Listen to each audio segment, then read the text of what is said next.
Okay, let's see here. If I figured out Grover Cleveland's presidential time machine correctly, I should be somewhere in New Zealand during the filming of Lord of the Rings. I've always wanted to check out some Hobbiton, you know? Let's see.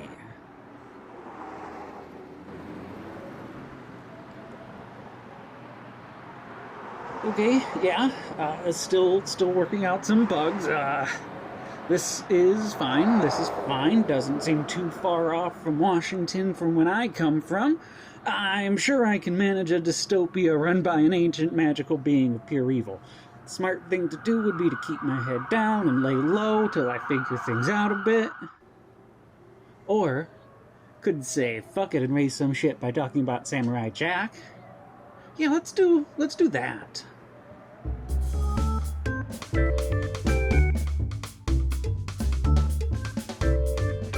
Yeah, this'll do nicely. Yeah, you've heard of Samurai Jack, right? I mean, I presume you searched for the title at some point if my video is being pushed your way, so why not have some sort of discussion about it?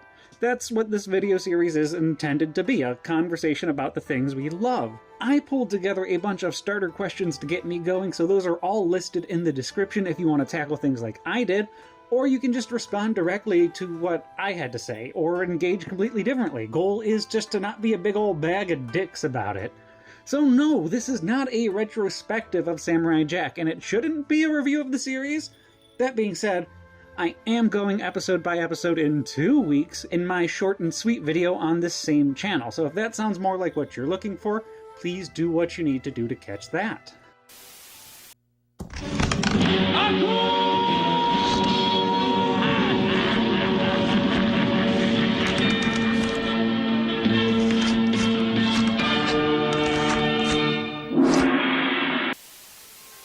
Starting things off easy, why not level the playing field for anyone watching this before seeing the series?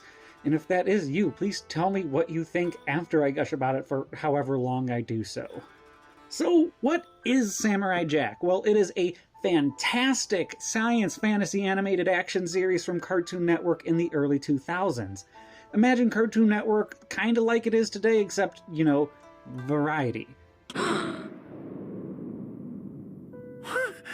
The series was created by Genndy Tartakovsky, the child of an immigrant family. The first work of his I ever watched was Dexter's Laboratory as a 2 or 3-year-old watching 90s Cartoon Network, which, like, what even was 90s Cartoon Network other than a fever dream, right?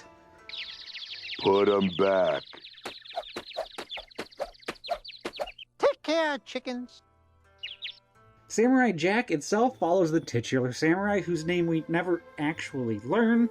Jack is just a name given to him in the first episode by the first people he meets in the future, and technically is not a samurai, he's a ronin, as he does not have a living lord he serves during the entirety of the series, but I feel like unnamed ronin would have been the wrong marketing choice.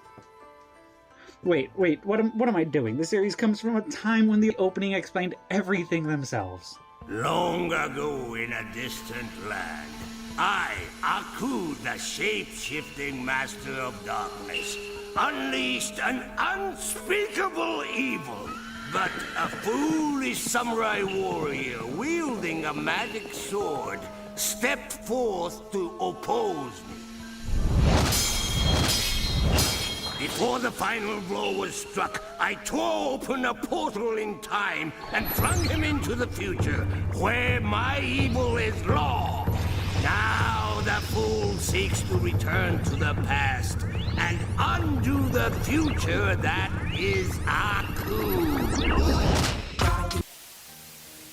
We like to slide into the next segment with something just as contextual, but way more personal. How did you first experience Samurai Jack?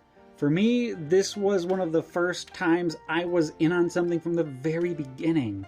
I was a full-fledged Cartoon Network kid at the time, the prime demographic for an action-packed animated series, and Samurai Jack felt tailor-made for me. What have you done to my baby? I am afraid your son has seen many things on our travels.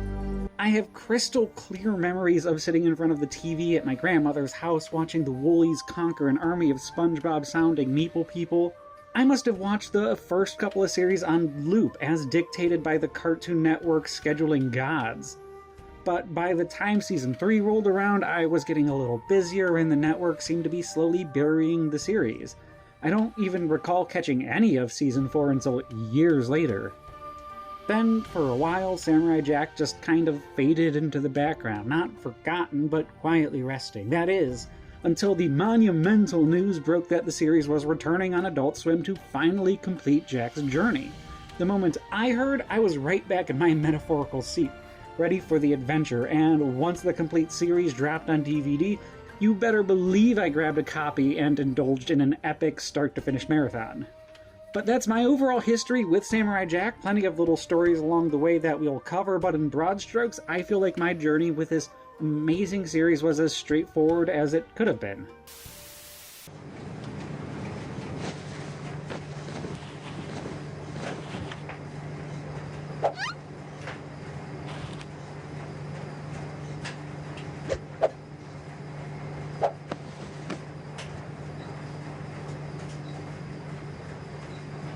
Laundry day?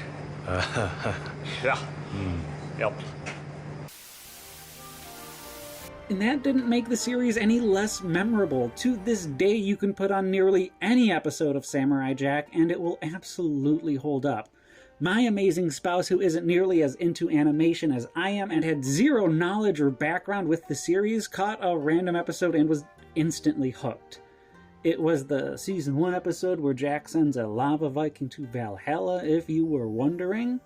That is how impactful the series can be. But why exactly is it so memorable? That feels like a really easy question, honestly, because Genndy and his team did just about everything they could to make this series stand out. It focused on action over comedy during a time when really out there and gross comedies flooded the market. Other amazing action-based series like SWAT Cats were cut because of too much violence, but Genndy was able to get around this for 4 seasons by having Jack exclusively cut up cyborgs and robots that oozed oil and exploded instead of bleeding out horrifically in front of a bunch of cute dogs.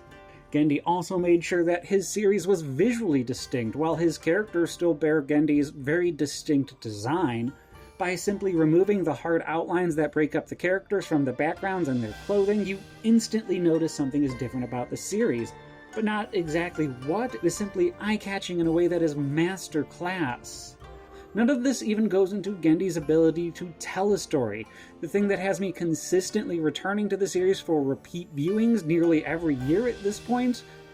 Every season, Genndy would drop these really high-concept story ideas that almost always had silent scripts. That means everything had to be told through the animation and non-vocal elements, and that's Samurai Jack at its best, a show that speaks volumes without saying a word.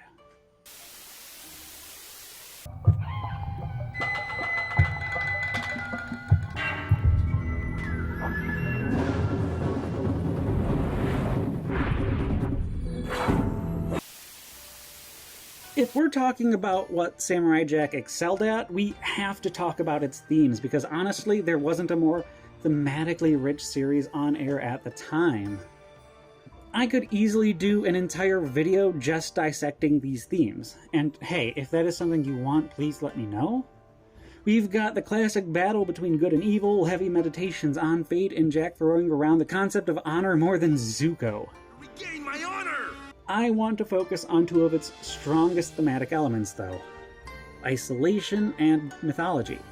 The motif of isolation is scattered throughout the first 4 seasons, shown in Jack's quiet flashback episodes and those rare serene moments where he gets a brief respite from his struggles. But this theme fully takes center stage in the final season, where Jack, drowning in loneliness and despair, has a full-blown schizophrenic break. He comes terrifyingly close to ending it all, seppuku inches away, before Ashi pulls him back from the brink. And that moment is later mirrored in the finale, where Jack in turn saves Ashi. Then there's the mythology. Samurai Jack doesn't just integrate mythology into its world, it weaves it in seamlessly, making it feel both ancient and futuristic at the same time. Recognizable gods from some of history's most famous pantheons just exist side by side, kind of just being.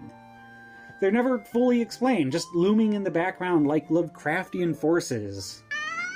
Yes, my love! No, not that kind of Lovecraft. the kind that are mute, unknowable, and deeply unsettling in their sheer presence. As a kid, this blew my mind. It made the world feel richer and deeper, like it had roots stretching beyond the screen. Of all the elements Samurai Jack explores, its depiction of godhood and mythology hit me in a way that few other shows ever have. Meanwhile, my anxiety-ridden younger self couldn't help but resonate with Jack's loneliness on a personal level. You seem to like black shirts quite a lot. And it looks like you like it in big. Whoa. I'm just saying. But what's a great hero without an equally legendary villain? And let's be real, Aku is one of the most iconic animated villains of the 2000s. The only things in the universe that could put a dent in his reign were the gods themselves, and even they didn't seem all too enthusiastic to get involved. But speaking of gods here, let's give some love to the man who would introduce us to Aku's reign of terror every single episode, Mako. A legendary Japanese actor, a US veteran, and a voice that could command a room. The first time I ever saw him was in Conan the Barbarian, but for most people his most famous role, outside of Samurai Jack, came right after the show's original run when he voiced Uncle Iroh in Avatar: The Last Airbender. The man was a force, and his voice alone cemented Aku as a villain for the ages. Of course, it wasn't just his voice, it was the sheer joy Aku took in his evil. He wasn't a villain weighed down by tragic backstories or existential doubt. Aku was thriving. He wanted total domination, got it, and spent his time zapping entire civilizations into eternal torment like it was his favorite pastime. And you know what? He definitely had fun while doing it. Oh, and let's not forget, winning makes a villain look good. And few villains won as hard or for as long as Aku. Aku! Where Scar couldn't keep a damn valley together for a few years and Frollo ultimately failed in his genocidal crusade, Aku took over the entire planet and ruled it for centuries. Who knows how many atrocities he got up to? The only fictional big bad I can think of with a longer reign of terror is Melkor, and even he was fighting the entire time. Aku, on the other hand, he partied at the top for ages before Jack eventually took him down.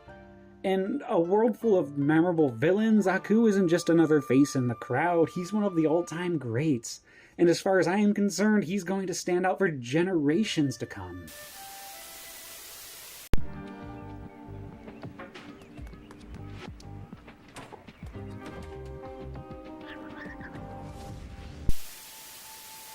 Speaking of standing out, how do you think Samurai Jack compares to other series that were released around the same time? I'm not gonna lie, when I put this question down, I thought I would mostly be talking about how much Samurai Jack stood out because of a lack of competition, but I could not have been more wrong. The early 2000s were stacked when it came to televised animation. On Cartoon Network alone, you had a pretty crazy amount of variety in both animation and storytelling styles. Bruce Timm's Justice League series combined 2 or 3 episodes into single narratives. Totally Spies would have just been hitting around the same time too, starting an infinite amount of fetishes in its audience. Really soon after, we would get series like Codename Kids Next Door on Cartoon Network as well. Another series that kind of fought for the same demographic along with Justice League, yet Samurai Jack still stands out as good as the rest of them. That doesn't even go into some of the awesome foreign series that were coming out around the same time, like Naruto and One Piece were just launching around this time. Now pummel his head flatter than the shape of the earth! Mr. Helmeppo! Not even Stan Lee's Stripperella can distract from Genndy's fantastic series here. Wise Samurai visits shop.cartoonnetwork.com for action figures from the new Cartoon Network series, Samurai Jack. Collect all 5 toys that can only be found at shop.cartoonnetwork.com. Not that you needed the distraction with the wall of intense moral and philosophical questions the series raises. I mean, Samurai Jack wasn't just an action series. It equated to an existential crisis wrapped up in stunning animation. Beyond the epic fights, past the killer aesthetic, the series constantly poked at deeper questions. I mean, there is the discussion on free will versus fate. We spend 4 seasons pretty much believing that it was Jack's fate to destroy Aku. But the final season really tries to flip that coin, showing the audience that it ultimately is Jack's continual choice to keep moving forward, promoting the idea that just because fate isn't guiding Jack doesn't mean everything he's fought for is meaningless. The series also has so much to say about honor, not only Jack's, but whether or not honor overall can survive in a dishonorable world. Jack's strict moral code acts as a liability at times, but he realizes in a world ruled by Aku, that honor is that much more important. Some of my favorite moments in the series come from when we see regular people of the world stand up with and ultimately for Jack.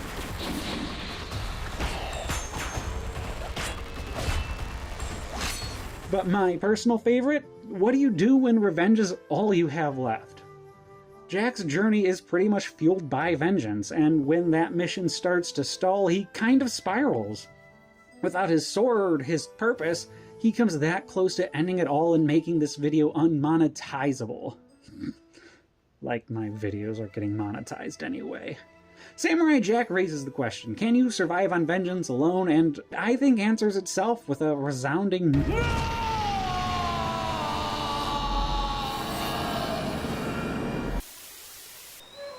Like time and tide, some legends pass away, and heroes are forgotten. But this legend continues.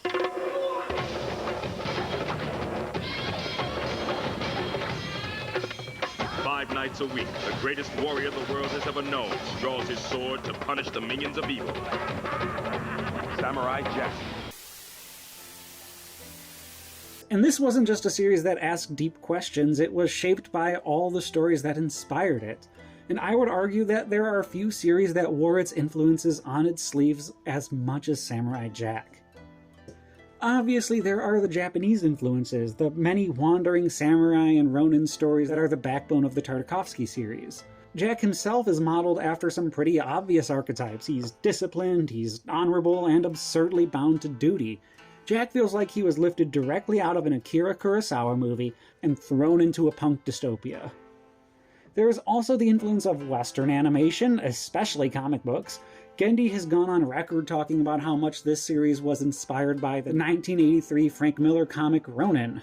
Not to mention how much the series leaned into Cartoon Network's catalog of Hanna-Barbera characters. Keeping an eye out for those little Easter eggs in the background was always so much fun for me.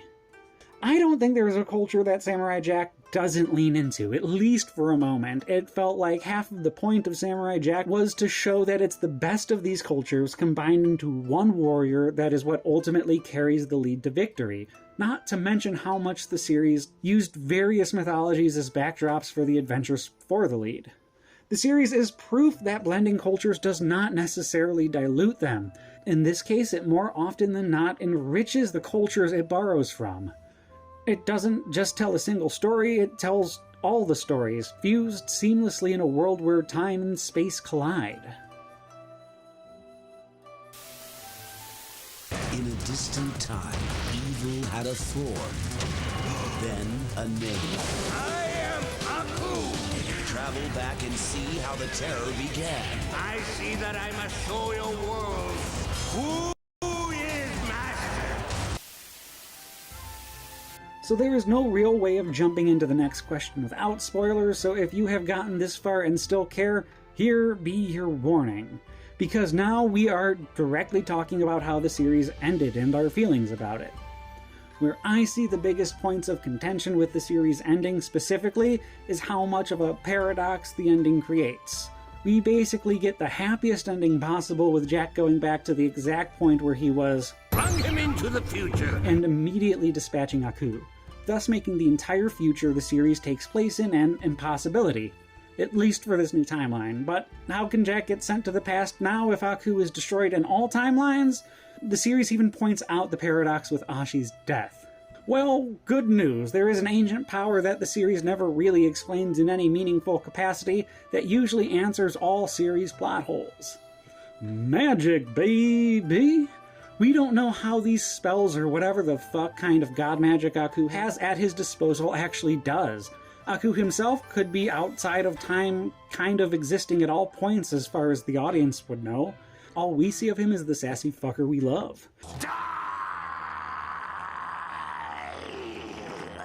which means I'm pretty firm in the camp of enjoying the ending and the final season as a whole.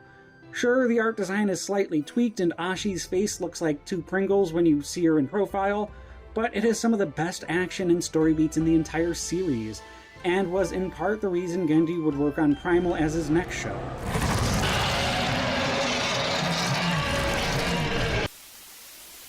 Develop your skills. Train with the masters. And earn the family sword. Play the new Samurai Jack game, The Way of the Warrior.